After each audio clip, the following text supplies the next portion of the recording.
नमस्कार और स्वागत है। आज हम एक ऐसी कहानी पर बात करने वाले हैं जो साबित करती है कि सपनों की कोई उम्र नहीं होती, और ये भी कि नाकामी शायद मंजिल नहीं, बस एक पड़ाव हो सकती है। बिल्कुल। हम बात कर रहे हैं कर्नल हालैंड सैंडर्स की, वही चेहरा जो केएफसी के साथ जुड़ा है।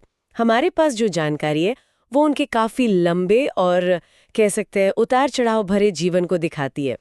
बचपन के संघर्ष, जवानी में एक के बाद एक नाकामियां, और फिर बुढ़ापे में वो कमाल की सफलता। हाँ, और आज की चर्चा का मकसद सिर्फ ये कहना नहीं है कि हार मत मानो, वो तो है ही। हाँ, वो तो है। लेकिन हम थोड़ा और गहराई में जाकर ये समझने की कोशिश करेंगे कि लगातार फेलियर, खासकर जब उम्र भी साथ नहीं दे रही हो, वो इंसान को बनाता कैसे है। और वो 1009 बार ना सुनने वाली बात, मतलब कोई कैसे कैसे टिका रह सकता है। ये कहानी सिर्फ चिकन की नहीं है। नहीं, बिल्कुल नहीं। ये जिद की कहानी है, जुनून की, और शायद थोड़ी सी क्या कहते हैं, सनक की भी। हाँ, सनक शायद सही शब्द है। यहाँ हम विश्लेषण करेंगे कि कैसे उनके शुरुआती अनुभव, वो बार बार नौकरी बदलना और फिर 60 के बाद जो रिजेक्शन मिला, उन सब ने मिलकर उस रेसिपी और उस ब्रांड को कैसे शक्ल दी जिसे आज हम जानते हैं। सही।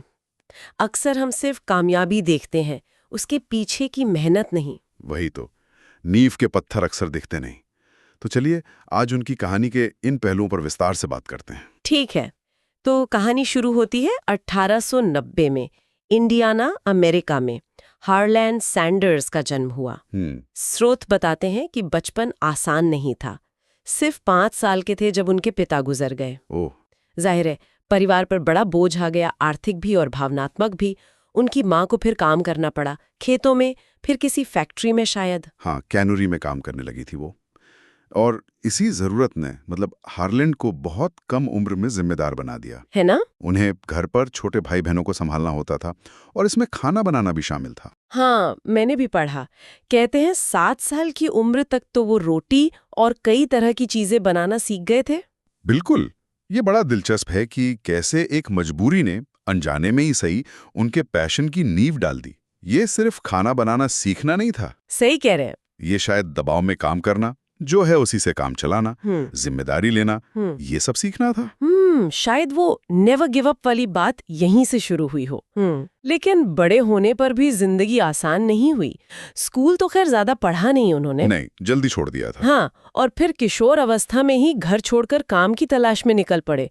और यहीं से वो दौर शुरू होता है जिसे हम शायद असफलताओं का सिलसिला कह सकते हैं। हाँ, और ये सिलसिला काफी लंबा चला। स्रोत बताते हैं कि उन्होंने क्या कुछ नहीं किया। खेतों में काम किया, ट्राम कंडक्टर बने। अच्छा। हाँ, फिर सेना में भी गए कुछ वक्त के लिए, उम्र कम बताकर। अरे वाह। फिर रेल रोड फायरमैन बने, स्टीम बोट पायलट बनने की भी कोशिश की। फिर लॉ पढ़ा, कुछ टाइम वकालत भी की। वकालत भी की। हाँ, पर कहते हैं गुस्से में अपने ही क्लाइंट से लड़ पड़े और वो करियर भी गया। ओहो। उसके बाद इंश्योरेंस बेचा, वो भी नहीं चला। लैंप बनाने की कंपनी खोली, वो भी फेल। फेरी बोट कंपनी शुरू की, टायर बेचे। मतलब लिस्ट वाकई लंबी है। और ये जानना भी जरूरी है कि ये सिर्फ नौकरियां बदलना नहीं था, कई जगह से तो उन्हें निकाला गया। बिल्कुल। अक्सर उनके थोड़े गुस्सैल स्वभाव या नियम ना मानने की आदत की वजह से। उनमें एक तरह की बेचैनी थी, शायद कहीं टिक नहीं पाते थे। हाँ, कह सकते हैं। उस वक्त अगर कोई उनकी जिंदगी देखता तो शायद सोचता कि यह आदमी क्या ही कर पाएगा। सही बात है। लेकिन यहां रुककर सोचना चाहिए, क्या ये सिर्फ अस्थिरता थी या वो कुछ और ढूंढ रहे थे। ये अच्छा पॉइंट है। एक नजरिए से देखें तो वो लगातार फेल हो रहे थे। दूसरे नजरिए से शायद वो सही मौके की या उस काम की तलाश में थे जो उन्हें वाकई पसंद आए। हाँ, ये भी हो सकता है। और इन अलग अलग नौकरियों ने भले ही वो फेल रहीं, उन्हें अनुभव तो दिया होगा। लोगों से मिलना, बेचना, अलग अलग इंडस्ट्रीज को समझना। हाँ, तजुर्बा तो मिला ही होगा। और सबसे जरूरी बात जो सामग्री बताती है कि इन सब उतार चढ़ाव के बीच उन्होंने खाना पकाने का शौक कभी नहीं छोड़ा। वो जहां भी रहे अच्छा खाना बनाने और खिलाने के लिए जाने जाते थे। और यही शौक आखिरकार उनकी जिंदगी बदलने वाला था। पर इसमें अभी काफी वक्त था। बहुत वक्त। 40 की उम्र के आसपास उन्होंने केंटकी के कॉर्बिन शहर में एक सर्विस स्टेशन खोला। हाँ। और वहीं पर उन्होंने गुजरने वाले ट्रक ड्राइवरों और मुसाफिरों के लिए खाना बनाना शुरू किया। और उनका फ्राइड चिकन धीरे धीरे मशहूर होने लगा। बिल्कुल। उन्होंने फिर सर्विस स्टेशन के पीछे एक छोटा मोटेल और कैफे भी खोल दिया, सैंडर्स कोर्ट एंड कैफे। अच्छा। और यहीं पर उन्होंने अपनी वो सीक्रेट रेसिपी को और बेहतर बनाया, वो 11 जड़ी बूटियों और मसालों वाली। हाँ, जो आज भी सीक्रेट है। हाँ, कहते तो हैं। और उन्होंने प्रेशर कुकर का इस्तेमाल करके चिकन जल्दी और ज्यादा टेस्टी बनाने का तरीका भी निकाला। ये भी उनकी एक पहचान बनी। मतलब प्रॉब्लम सॉल्विंग स्किल भी थी। बिल्कुल, उनका कैफे काफी चल निकला। इतना कि केंटकी के गवर्नर ने उन्हें कर्नल की मानद उपाधि दी और वो नाम उनके साथ हमेशा के लिए जुड़ गया। तो लग रहा था कि चलो अब सब ठीक हो गया, अब सेटल हो गए। हाँ, ऐसा ही लग रहा था, लेकिन कहानी में एक और मोड़ आना बाकी था। क्या हुआ फिर? 1950s के दशक में सरकार ने एक नया इंटरस्टेट हाईवे बनाया और वो हाईवे उनके कैफे के पास से नहीं गुजरता था। वो ट्रैफिक को बाईपास कर गया। ओह, मतलब जो ग्राहक आते थे वो रास्ता ही बदल गया। बिल्कुल, रातों रात उनका चलता हुआ बिजनेस एकदम ठप पड़ गया। और तब उनकी उम्र क्या थी? 60 के पार शायद। हाँ, 60 पार कर चुके थे। सोचिए, पूरी जिंदगी की मेहनत से जो कुछ बनाया वो एक हाईवे के नक्शे ने खत्म कर दिया। ये तो बहुत बड़ा झटका रहा होगा। शायद उनकी जिंदगी का सबसे मुश्किल दौर। उन्हें अपना मोटेल और कैफे भारी नुकसान में बेचना पड़ा। 65 साल की उम्र में उनके पास सोशल सिक्योरिटी के चेक के अलावा कुछ खास नहीं बचा था।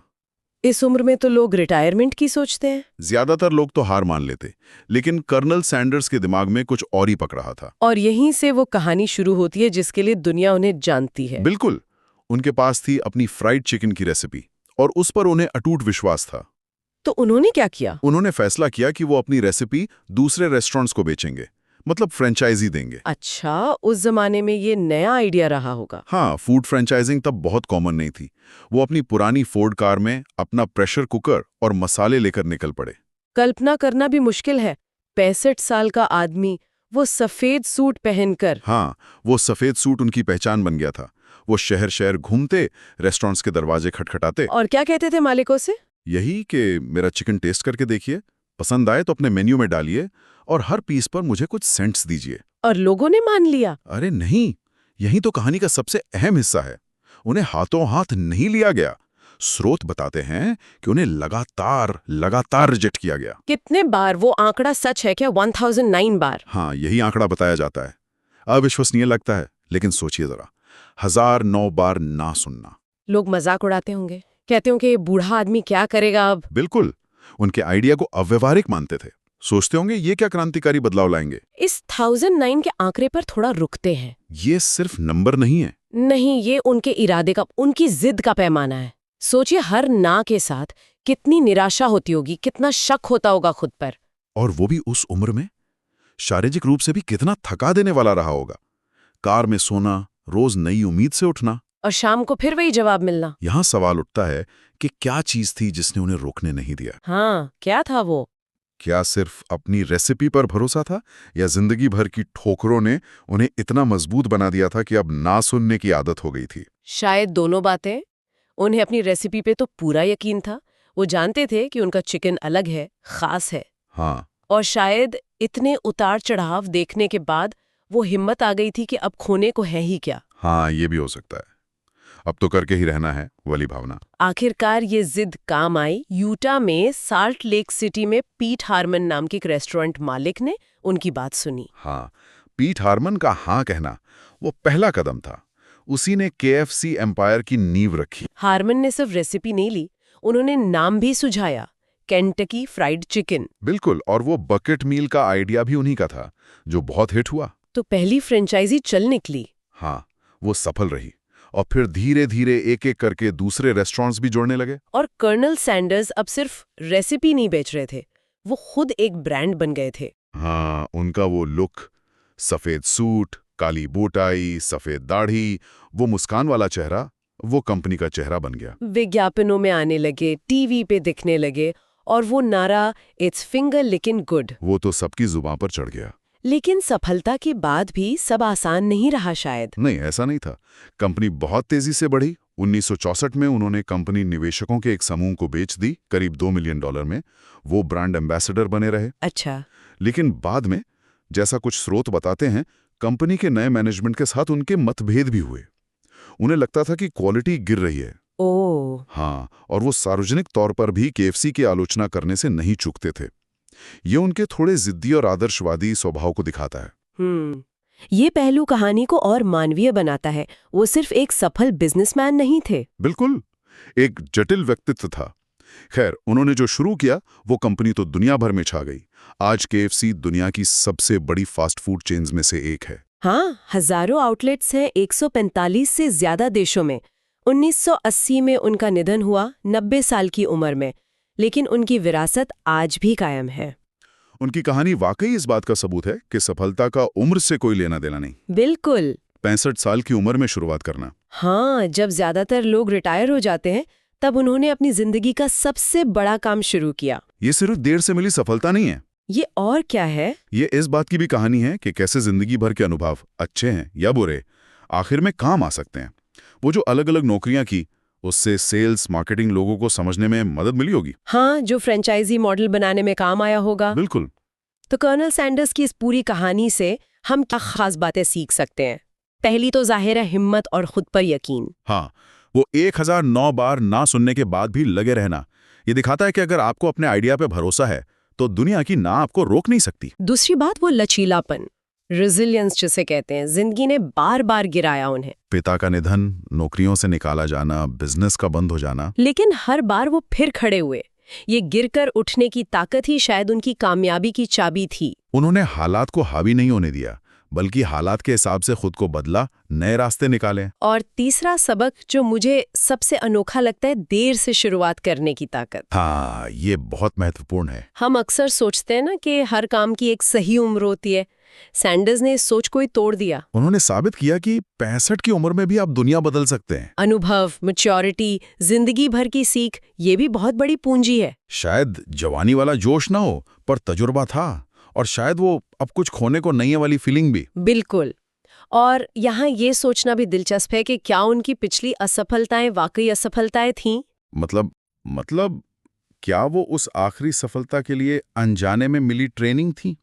हर नौकरी, हर बिजनेस ने कुछ सिखाया होगा। हाँ, जैसे वकालत ने कॉन्ट्रैक्ट समझने में मदद की होगी, सेल्स ने लोगों को मनाना सिखाया होगा। सही, ये एक अलग नजरिया है। जिसे हम फेलियर समझते हैं, वो शायद भविष्य की तैयारी हो। ये वाकई सोचने वाली बात है। उनकी कहानी याद दिलाती है कि सपनों की कोई एक्सपायरी डेट नहीं होती। हाँ, जैसा उनका वो मशहूर कोट है, सपने देखने में कभी देर नहीं होती, कोशिश करने में कभी देर नहीं होती। बिल्कुल। आखिर में श्रोताओं के लिए एक विचार छोड़ते हैं।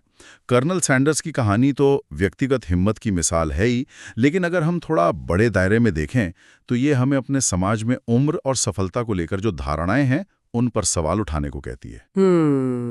हम लेट ब्लूमर्स को कैसे देखते हैं, जो लोग देर से सफल होते हैं? क्या हम अनुभव और परिपक्वता को उतनी ही वैल्यू देते हैं जितनी हम युवा जोश और इनोवेशन को देते हैं? ये बहुत जरूरी सवाल है। कर्नल सैंडर्स की कहानी हमें याद दिलाती है कि टैलेंट और पैशन किसी भी उम्र में उभर सकता है, और कभी-कभी जिंदगी का सबसे अच्छा, सबसे स्वादिष्ट अध्याय आखिर में ही शुरू होता है। इस पर जरूर सोचना चाहिए।